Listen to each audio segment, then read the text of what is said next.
Only thing I just realised is I probably need to determine whether or not I count this as a shrine or whether I just do a Shinto, but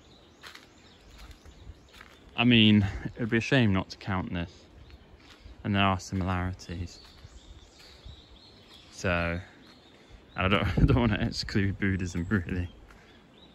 I think they're quite similar in a way in terms of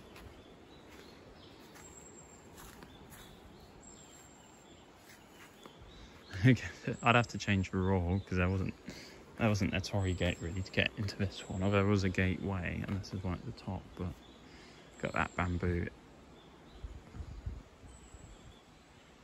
Look how high that is. Look at there's that one there. Follow my finger.